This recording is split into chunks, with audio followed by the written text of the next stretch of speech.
Bien, bueno, pues esta semana no os voy a mandar ninguna tarea, simplemente nos vamos a dedicar a profundizar en algunos contenidos que tienen que ver con el tema que estamos estudiando, ¿vale?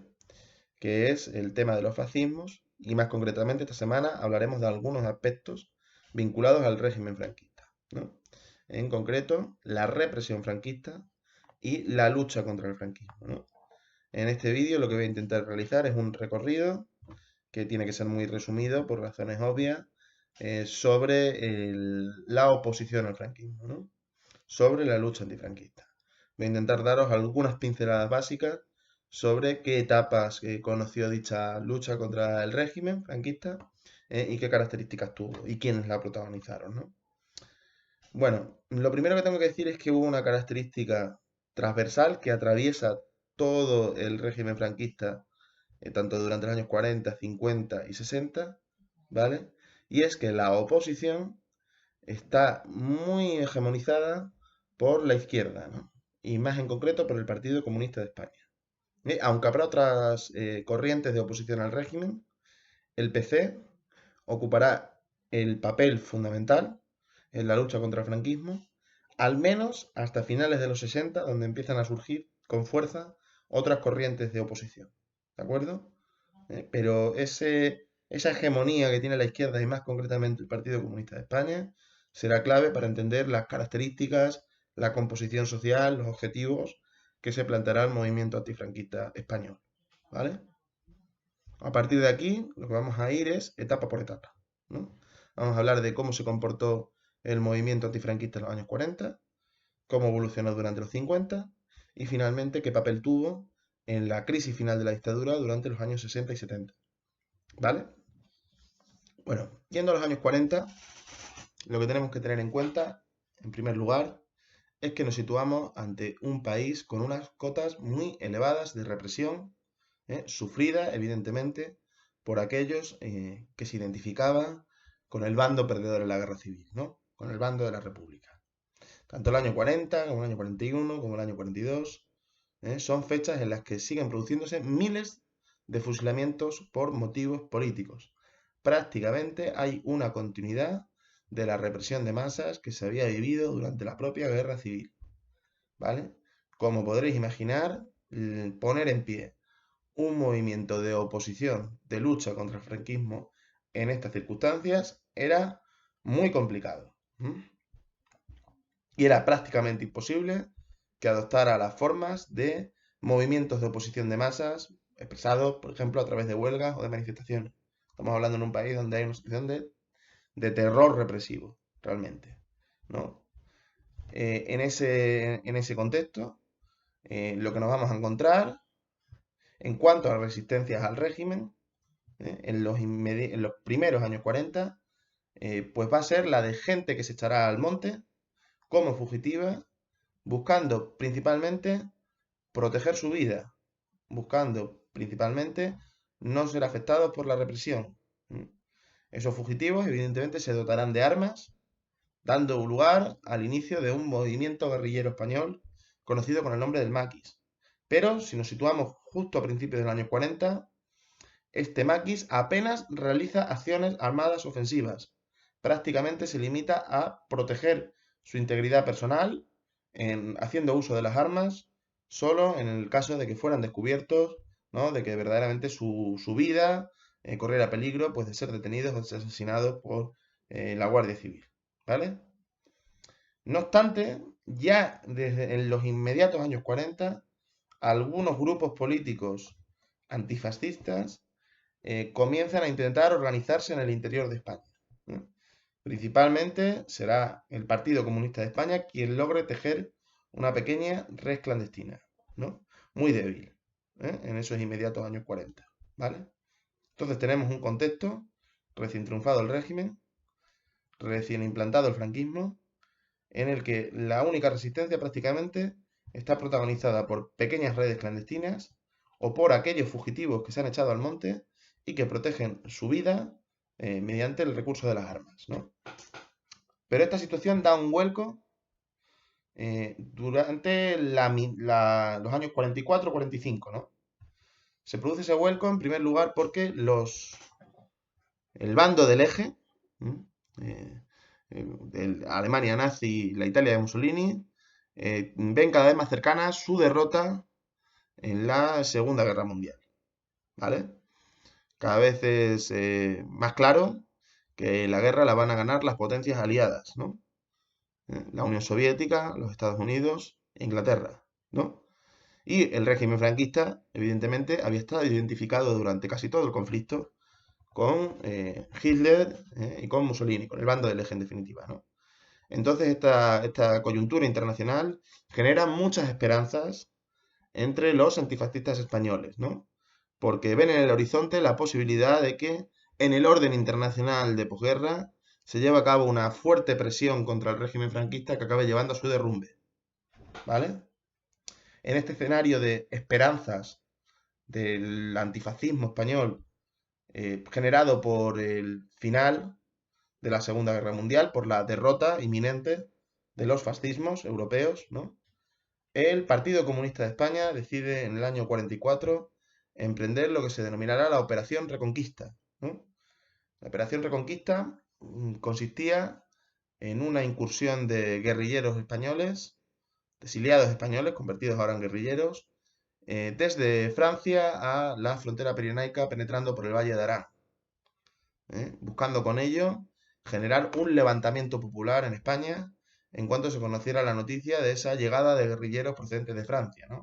Guerrilleros, por cierto, que habían participado en muchos casos en la lucha contra el fascismo en Europa, integrando la guerrilla antifascista francesa, ¿no? Es decir, gente pues que verdaderamente tenía un compromiso político elevadísimo, ¿no? Después de haber liberado, haber luchado contra el fascismo en Francia, volver a tu tierra en España a jugarte la vida en una operación guerrillera, debían ser gente que verdaderamente tuviera unos niveles de compromiso muy elevados, extraordinariamente elevados, ¿no? Vale, esta operación Reconquista, realizada en octubre del 34, se saldará con un fracaso. Los maquis no lograrán, los guerrilleros que habían procedentes de Francia no lograrán que se produjera ese levantamiento popular y de hecho serán en su mayoría capturados o asesinados por la Guardia Civil. No obstante, podemos decir que a partir del año 44 el movimiento guerrillero español empieza a entrar en una nueva etapa, ¿vale? Esta etapa se caracterizará porque las distintas partidas de fugitivos comenzarán a ser coordinadas y comenzarán a ser organizadas por el Partido Comunista de España. Entonces, más o menos a la altura del año 45, podemos afirmar que en España se ha conformado un ejército guerrillero popular, una estructura armada antifascista muy parecida, muy similar a las guerrillas que habían recorrido Europa en los territorios ocupados por los nazis o la guerrilla de los partisanos italianos, ¿no? Conocida por vosotros por la canción esta del Bella Ciao, ¿no?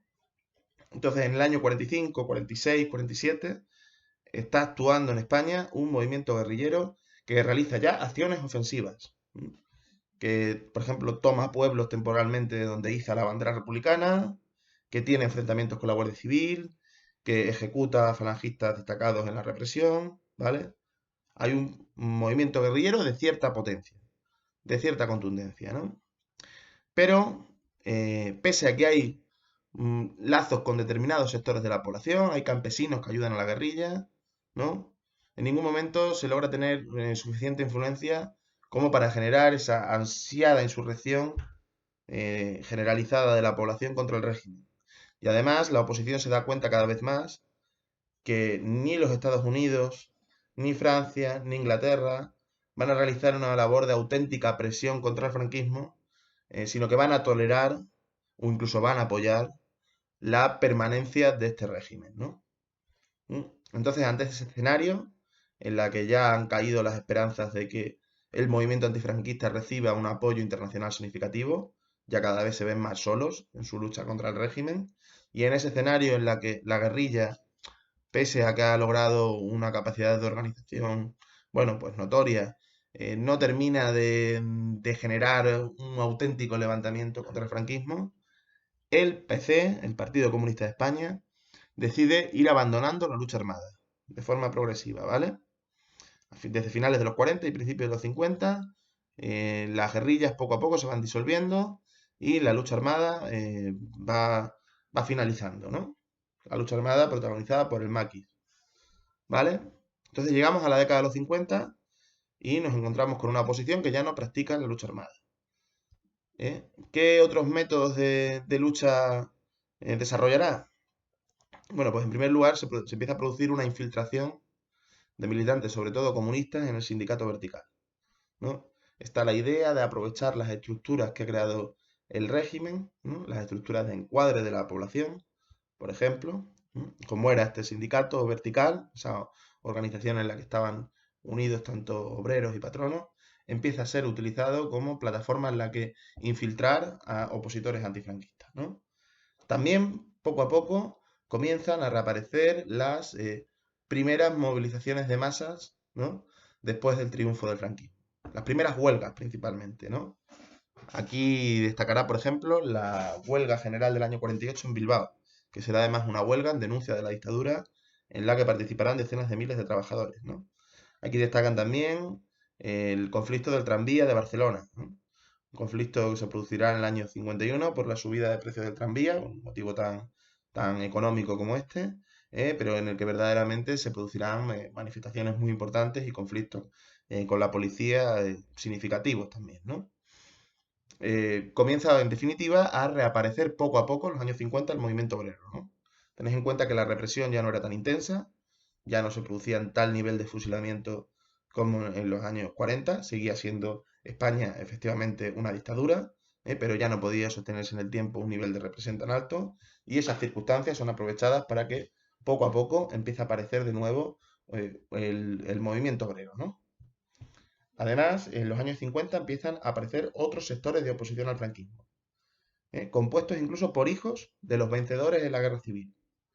Me estoy refiriendo sobre todo al resurgir del movimiento estudiantil, ¿no? En las universidades, en estos años 50 básicamente en la Universidad de Barcelona y en la Universidad de Madrid, empieza a haber una actividad política antifranquista que se manifestará en el año 56 y 57 con protestas de los estudiantes, ¿no?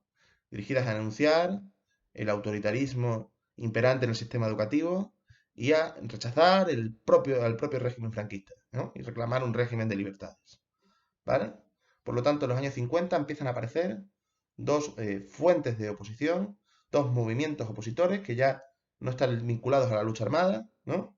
Que ya toman como método de lucha las movilizaciones de masas, que son básicamente el movimiento obrero por un lado, ¿no? Sobre todo los núcleos industriales más fuertes del país, Asturias, País Vasco, Barcelona, y el movimiento estudiantil, ¿vale? No obstante, hay que señalar que los años 50 son de relativa calma, de relativa estabilidad para el régimen, ¿vale? En los años 50 la oposición antifranquista estará en un nivel de desarrollo débil, ¿no? El régimen no hará frente a una fuerte oposición, tendrá un dominio casi incontestado. Esto, como vamos a ver, cambia, y vaya que sí, durante los años 60 y 70, ¿vale? Los años 60 y 70 son décadas de un enorme auge de la oposición antifranquista. Un enorme auge en donde destaca, en primer lugar, y así hay que decirlo, la actividad del movimiento obrero. Son años, por un lado, donde se producen huelgas muy numerosas, ¿no? Huelgas que llegan a tomar la forma de huelgas generales, que afectan a localidades enteras, ¿no? Estoy pensando, por ejemplo, la huelga minera de Asturias del año 62, ¿no?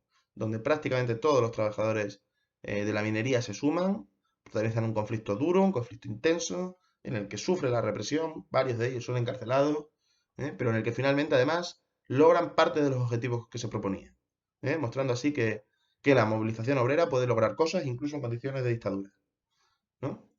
Estoy pensando también en la huelga del 72 de Vigo, realizada además en respuesta a unos asesinatos cometidos por la policía de unos trabajadores en un conflicto laboral.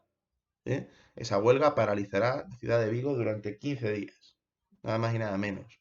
Estoy pensando en las huelgas del Baix de Llobregat del 74. Y podríamos citar otros muchos ejemplos de grandes movilizaciones obreras en la década de los años 60 y en la década de los años 70.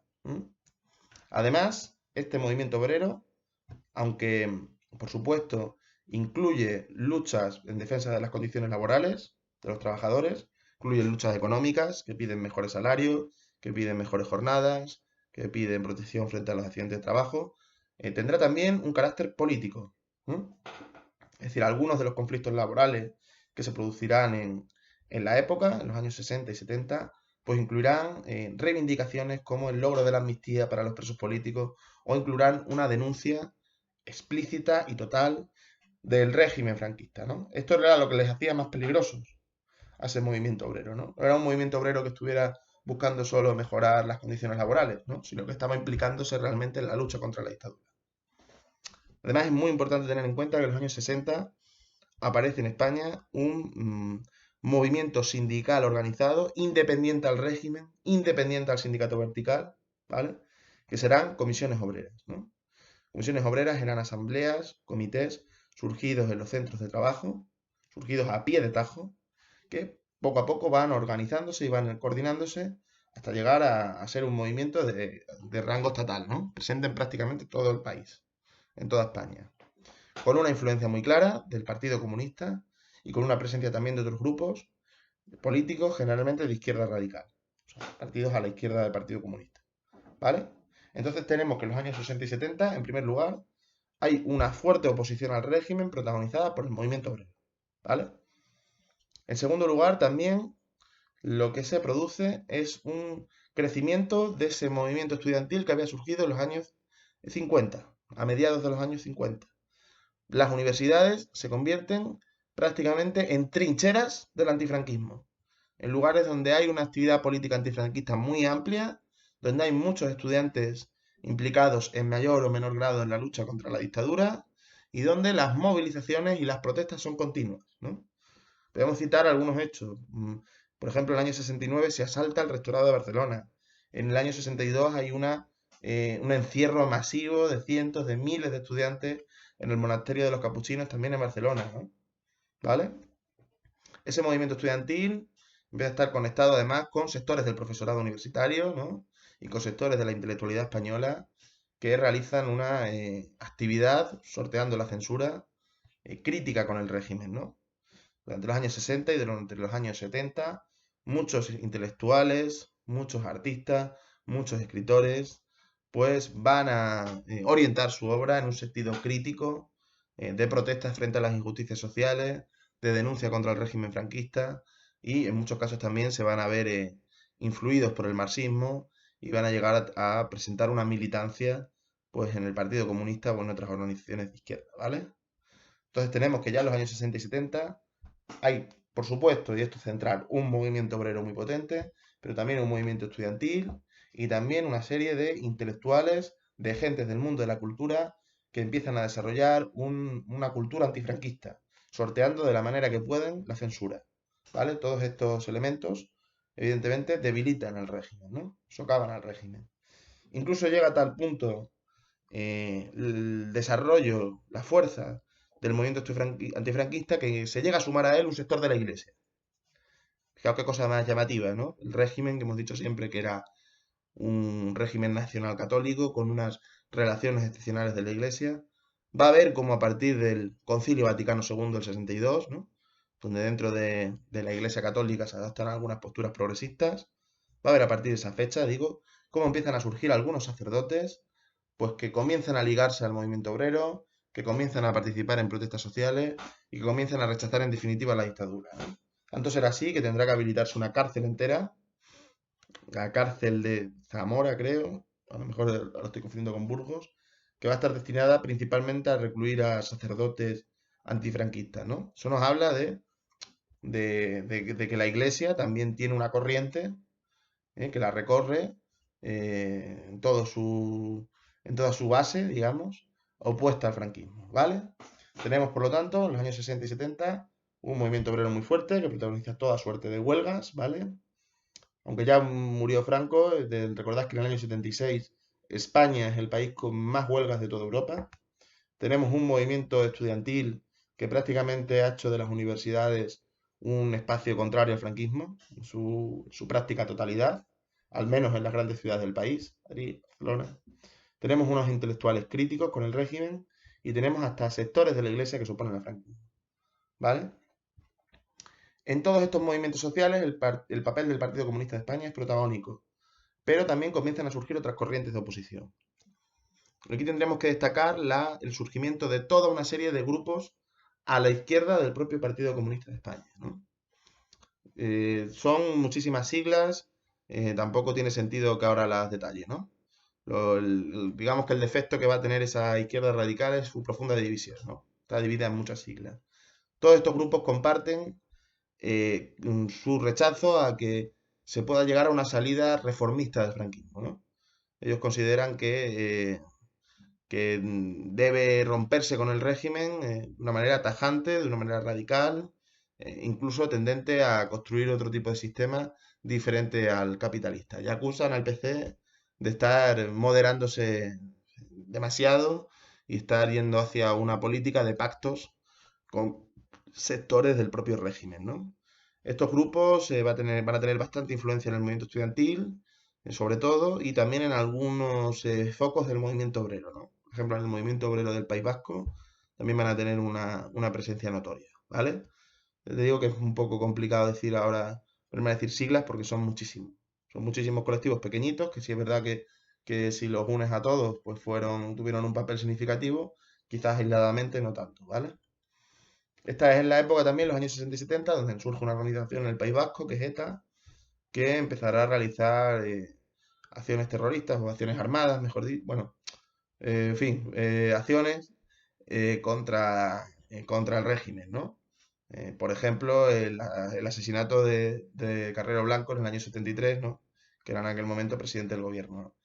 Además, hay que señalar que ETA logra un apoyo significativo en el País Vasco y tiene que ver con cómo esta región se convierte en los años finales del franquismo en uno de los focos más claros de oposición al régimen. El País Vasco está continuamente metido en huelgas, en protestas, ¿no? Por ejemplo, en los juicios de Burgos, que fueron unos juicios en los que se solicitó la pena de muerte para varios militantes de ETA, pues darán pie en el País Vasco a una auténtica oleada en fin, de huelgas, de protestas de solidaridad, que ejemplifica muy bien cómo esta región era quizás aquella en la que el antifranquismo tenía más peso, ¿no? Pero habrá otras zonas también donde la oposición antifranquista será muy fuerte, ¿eh? O sea, la zona de Cataluña, el propio Madrid, Asturias, ¿vale? Zonas o bien de grandes ciudades o bien de núcleos industriales fuertes serán, por así decirlo, los puntos de la geografía española donde la oposición contra el franquismo tendrá más capacidad y logrará sacar adelante movilizaciones más importantes contra la dictadura, ¿vale? En cualquier caso, todo lo que hemos visto en los años 60 y 70, movimiento obrero, movimiento estudiantil, hasta sectores de la iglesia que se oponen al franquismo, hacen que el régimen se debilite, ¿no? Y a mi juicio eso es clave para entender que una vez muere Franco, se dé paso a un proceso de reformas que culmina con la Constitución de 78. Muchas veces se hace una lectura de la transición política española en la cual todo el papel parece que lo tienen pues el rey Juan Carlos o Adolfo Suárez o determinadas figuras políticas, incluso de la oposición, como Santiago Carrillo, ¿no? Pero hay que tener en cuenta que posiblemente sin el empuje de cientos de miles, de millones de personas anónimas que hicieron huelgas, que hicieron manifestaciones, que hicieron toda suerte de protestas, que se jugaron la libertad, ¿no? Que en muchos casos fueron detenidos, que en muchos casos también fueron encarcelados, que en algunos incluso perdieron la vida, pues por ejemplo a causa de las torturas de la policía, ¿no? Sin todo ese gran movimiento antifranquista de los años 60 y 70, pues posiblemente no se hubieran conquistado las libertades o los derechos que irían siendo reconocidos, bueno, que irían siendo reconocidos durante la transición, ¿no? Y de momento lo voy a dejar aquí.